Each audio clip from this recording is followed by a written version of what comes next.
Praise the Lord. मैं पिता परमेश्वर को धन्यवाद देता हूँ कि उसने फिर से ये अवसर दिया कि प्रियो मैं आपके सामने परमेश्वर के एक जीवित और सामर्थ्य वचन के साथ उपस्थित हो सका। हाँ प्रियो, आज हम जिस विषय के ऊपर बातचीत करेंगे वह एक बहुत ही सेंसिटिव विषय है और जिसके ऊपर मैं आज बात करना चाहता हूँ। आज बहुत से मसीही लोग इस विषय को लेकर अंधकार में है या उस विषय को लेकर गंभीरता से नहीं सोचते। आज का जो हमारा विषय है वो है, क्या समलैंगिकता पाप है? अर्थात समलैंगिकता, स्त्री स्त्री से और पुरुष पुरुष से अगर व्यभिचार करता है, शादी करता है, तो क्या ये पाप है? बाइबल इसके बारे में क्या कहती है? मैं आपको रेफरेंस दे रहा हूं, आप पढ़ लीजिएगा।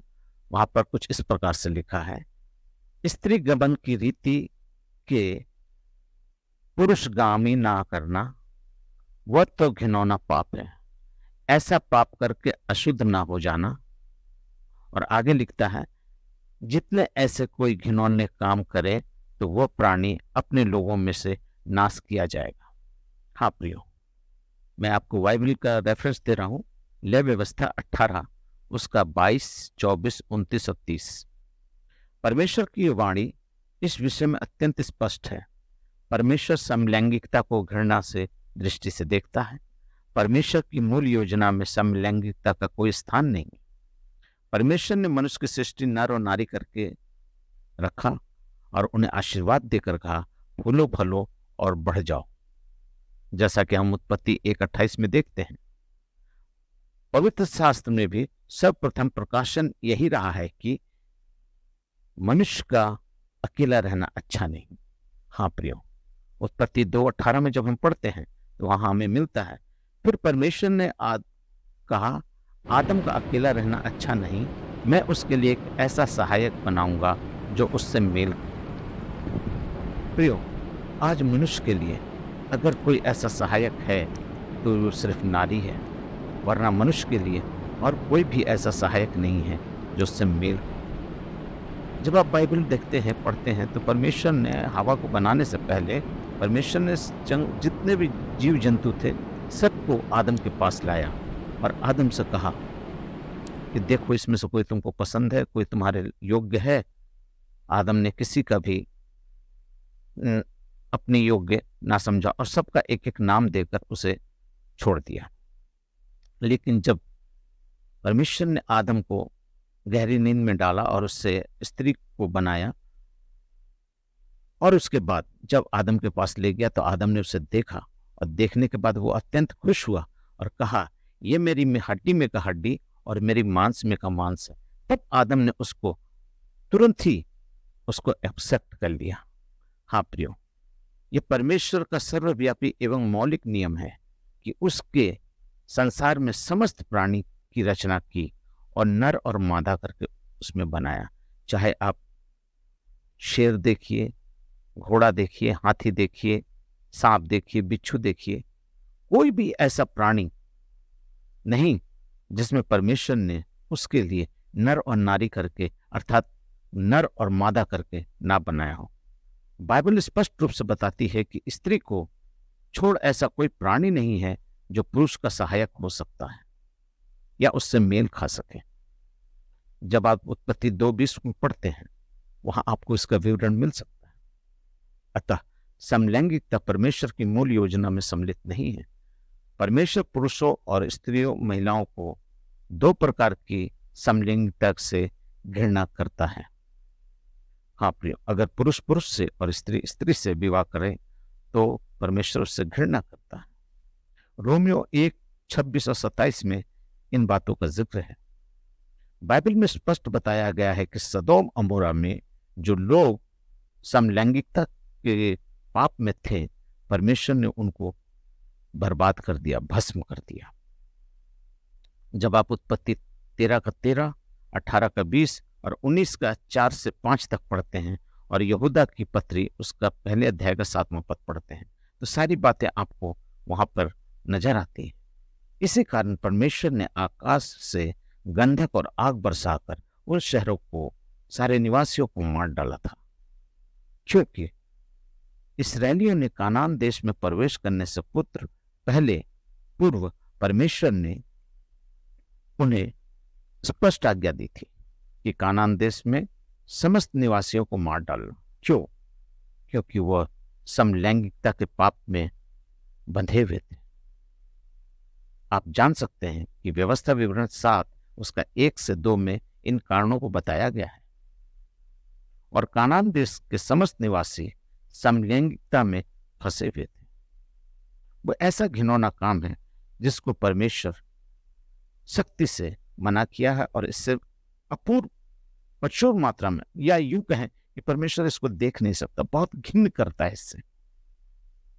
जब हम लेवी व्यवस्था 18-24 पढ़ते हैं तो परमेश्वर की बातें वहां पर सामने आती। परमेश्वर द्वारा समलैंगिकता को घिनौना काम कहकर संबोधित किया गया है। दरअसल समलैंगिकता घिनौना काम इसलिए भी है क्योंकि ये ऐसा अनैतिक व्यवहार है जिसके कारण दूसरा आदमी या उससे जुड़ने वाला व्यक्ति एक ऐसी बीमारी के चल फंस जाता है जिसका फल आज मृत्यु है। हाँ प्रियो, प्रभु नहीं चाहता था कि इस्राएली इस तरह के पाप में जाएं, और वो जो पाप है वो इस एड्स की बीमारी को जन्म देता है। बाइबल में परमेश्वर ने सारी योजनाओं को पहले से ही साफ कर दिया था अपनी इस्राएली जातियों के लिए। प्रियो, मैं आपको बताना चाहता हूं कि परमेश्वर ने स्पष्ट कहा है कि ऐसा कोई काम कभी मत करना, अर्थात वो समलैंगिकता का काम कभी मत करना, और उससे होकर तुम अशुद्ध ना हो जाना। लेवी व्यवस्था 18-24 में ये बात लिखी हुई है। यहां पर अशुद्ध शब्द का तात्पर्य यह है कि वो खतरनाक यौन रोग से जो समलैंगिकता का है उसके द्वारा जो रोग फैलती है। चिकित्सा विज्ञान का मानना है कि समलैंगिकता के यौन संबंधों के कारण एड्स तथा अन्य रोग बड़ी तेजी से मनुष्यों में आ जाते हैं। आज मैं बड़े दुख के साथ आपको एक बात बताना चाहता हूं कि आज हमारी मसीह कलीसियाओं में चर्चों के द्वारा भी समलैंगिकता को मान्यता दी जा रही है। कई चर्चों में समलैंगिक को विषय का भी दर्जा प्रदान किया गया है, परंतु इन सब के बावजूद ये अटूट सत्य है कि परमेश्वर आज सभी ऐसे संबंधों को मान्यता नहीं देता।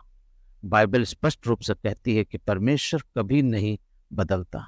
हाँ प्रियो, इब्रानियों 13:8 में लिखा है वो कभी न बदलने वाला परमेश्वर है, अर्थात उसके मौलिक नियम में कभी नहीं बदलाव हो सकता है।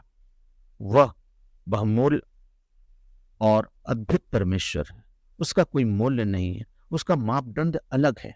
परमेश्वर ने सेक्स की दृष्टि की और मनुष्य के लिए ऐसा एक रिश्ता बनाया जो उससे मेल खाए।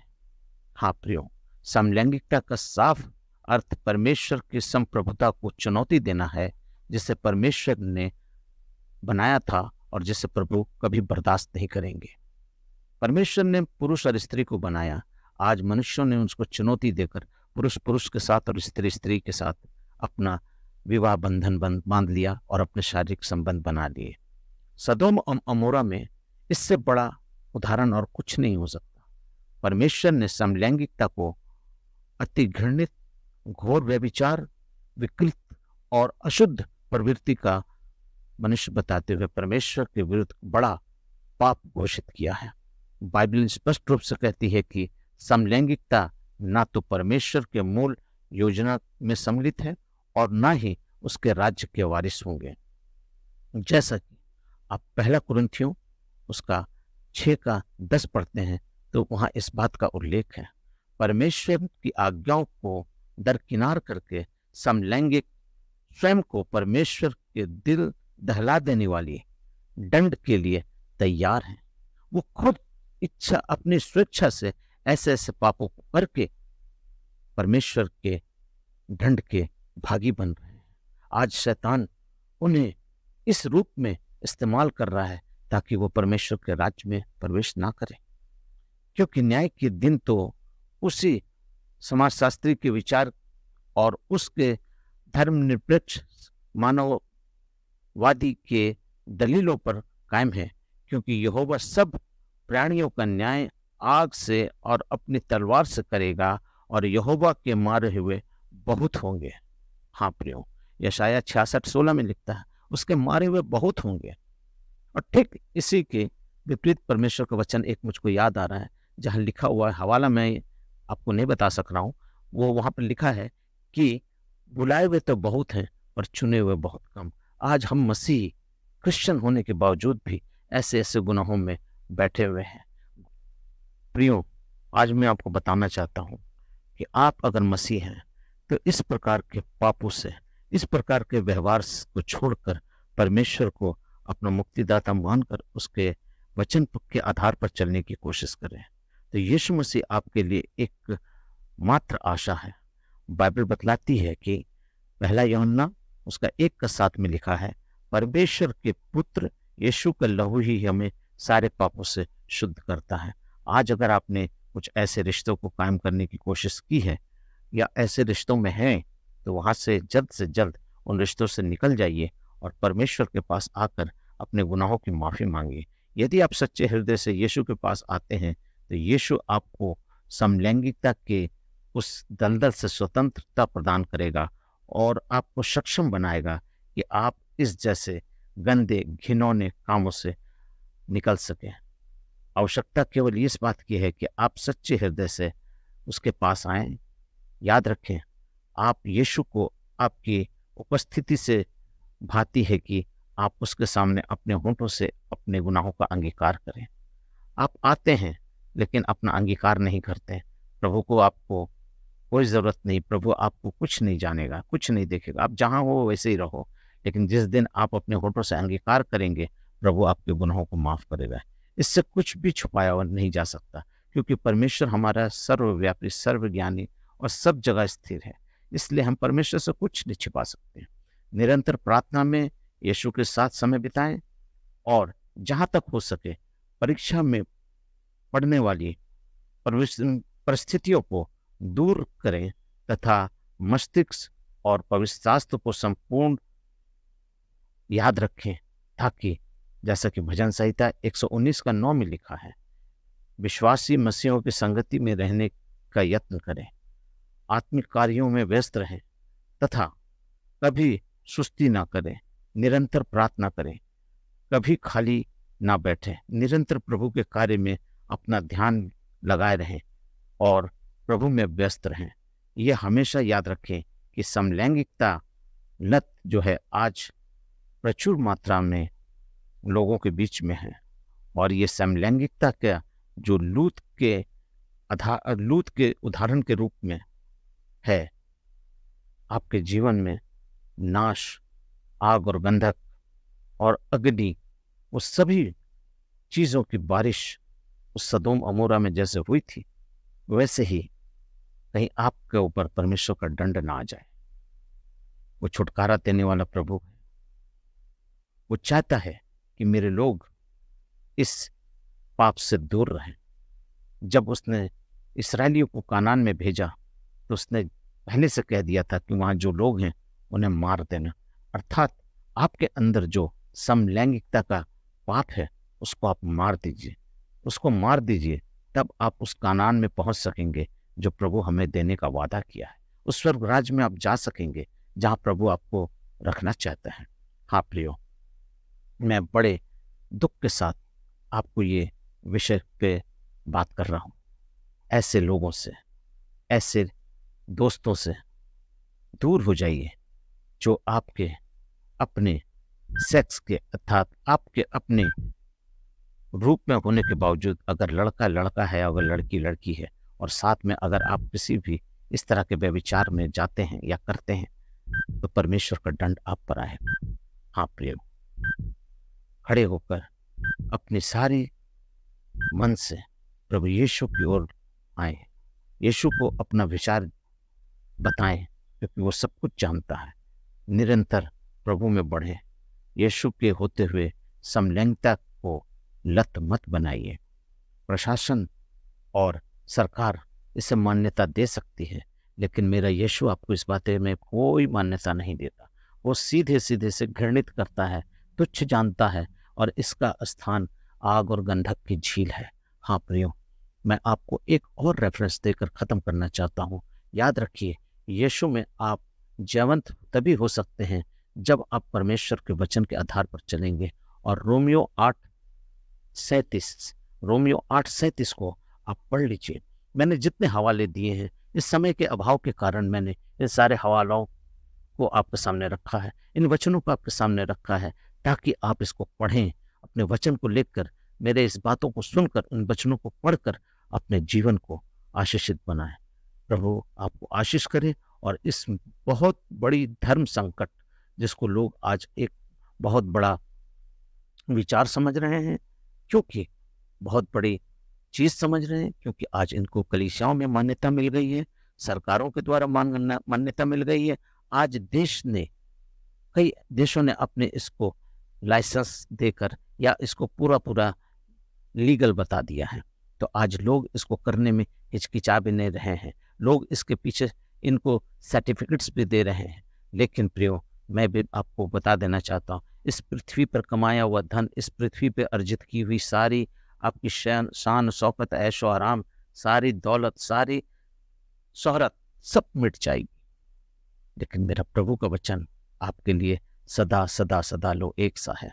मेरा प्रभु कभी भी समलैंगिकता को प्रोत्साहित नहीं किया, उसने हमेशा उसका खंडन किया है। और मैं भी ब्रदर पॉल राजू आपको ये बताना चाहता हूँ, इस प्रकार से पाप से दूर रहिए, तो परमेश्वर की आशीष आपको और आने वाली आपकी नस्ल को मिलता रहेगा। प्रभु आप लोगों को आशीष करे। आइए हम प्रार्थना करें। महान परमेश्वर पिता, हम आपका धन्यवाद देते हैं सुंदर वचन के लिए, जिन्होंने भी प्रभु जी इस वचन को सुना। प्रभु जी उनके जीवन में काम कर, ताकि वो अपनी मित्रता के आधार पर ही रखें, उसको शारीरिक रूप ना दे, उसके शारीरिक संबंध ना बनाए। और पिता परमेश्वर, आज जितने लोग इस वचन को सुने हैं, अगर वो कोई भी इस पाप में लिप्त है पिता परमेश्वर, तो आज प्रभु जी मैं तेरे लहू को उनके ऊपर लगाता हूँ और यीशु के नाम से उस छुटकारे की घोषणा करता हूँ प्रभु जी, कि उनके जीवन में छुटकारा आए, ये बंधन से आजाद हो जाएं और वो अपने यीशु के पास माफी मांगे और तेरा लहू प्रभु उन्हें शुद्ध करके, पवित्र करके उनके सारे गुनाहों को माफ कर दे। प्रभु आशीष कर, दया कर। आने वाले समय में प्रभु जी मुझे और भी तौफीक दे, और भी मुझे हिम्मत दे, मुझे और भी ज्ञान दे, ताकि मैं प्रभु जी आपकी महिमा के लिए और भी प्रभु तेरे वचन से लोगों तक पहुंच सकूं। यीशु के नाम से मांगते हैं, आमीन।